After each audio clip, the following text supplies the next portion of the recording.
Talk about what's keeping the realm of politics, especially here in Charlotte. It's been a very political show, but that's where we are right now. So Charlotte City Council members submitted their top picks they're about to submit their top picks for interim mayor. We brought that candidate forum yesterday here on Live Impact News, and so here's the process. Once it's all tallied, there will be a top 5 that will head into final interviews. WCNC Charlotte's Julie Kay was at the forum yesterday and has been following this since the very beginning. Yep. Welcome in, Julie. Thank you. Where do you want to start with this one? Oh my gosh. Okay, where should we start? Well, I'm going to take us back to the meeting yesterday because that was a mess. I was going to say that, but I didn't know. I'm like, where do you want to start? No, you can say. I think every single person on that council would say that was a mess. They have explicitly said that. Yeah. I remember, I was sitting on, they moved from the top chamber to the bottom one for the next meeting because they had to do a whole separate zoning meeting after that. I was sitting at a table in the lobby, and I was catching some of them walk by, and they would catch my eye and just go, oh. Because it was the worst. Just because, you got a short window. And of course, Mayor Lyles has said, if I need to stay longer, I absolutely can. It's not a hard out on June 30th. However, council voted weeks ago on June 22nd as their deadline. The city attorney, was walking them through. We can't really, we could go back and change that, but that would be a whole other thing.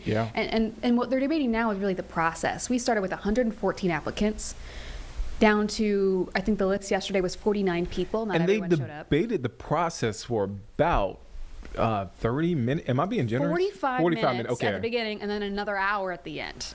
Okay. Right. So they eventually just decided to table the conversation of the process to get those 40-something people to give their 2-minute speeches. So we spent probably equal time on process and the hearing itself. Some of the big questions were, can we have extra final interviews, which they're now doing on Thursday with these top 5 candidates? Are we going to do a ballot process? How are we actually going to vote to narrow things down? People who were not here today because this was short notice, are they still in consideration? What does that look like? Notably, former Mayor Jennifer Roberts was not able to make it. She told me she did not withdraw. She was just out of town and wasn't able to make that because, again, this was incredibly short notice, as is the Thursday interview. So that's where we are now. They decided not to send it back to committee because that would have then pushed off longer when they'd be able to vote on this. And they're still full steam ahead with this coming Monday to make a decision. So they got their ballots at noon, so the city council members, and they have until 5 to submit them.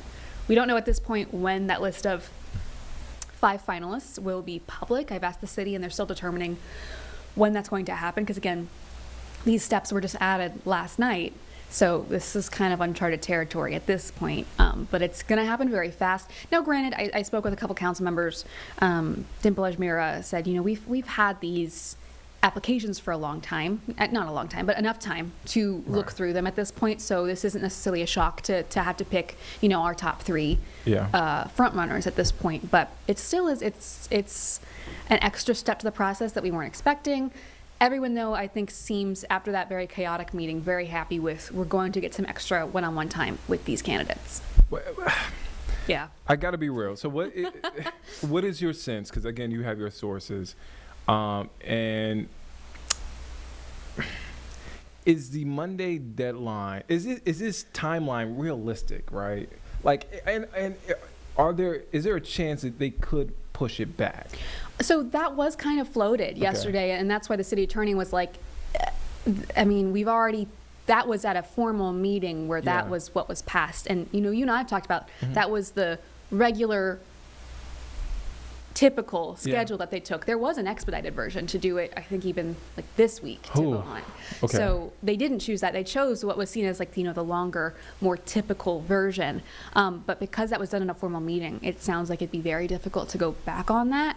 And so I think that's partially why they added these extra steps. I do think the sense among council, many people said this, both in the meeting and to me personally, is why did we not have this hammered out earlier? That's what I'm wondering. Y'all took this long to hammer out this process, and then you want to get this done by Monday? Right. Like why didn't we have these questions before? Granted, I don't know if they knew they were going to get 114 applicants. Sure. Well, I guess it comes. Did they underestimate Yeah. the interest in this position. It could be part of it, but I am curious too why never in the process, and this was the, again, like the regular formal process, never was there a formal sit-down interview. But again, I mean, the public hearing had to be limited to some extent because of how many people there were, and that was even smaller than the initial applicant list. So there's a lot of variables to it. I think going forward, people would like to make different choices in terms of just the planning process. But that, I think, is the biggest point of contention right now. I have many more questions, but I'll hold you here, Julie, because we're going to be back and revisiting this topic Oh, yes. very soon. Yeah, on Thursday, for sure. Thursday, for sure.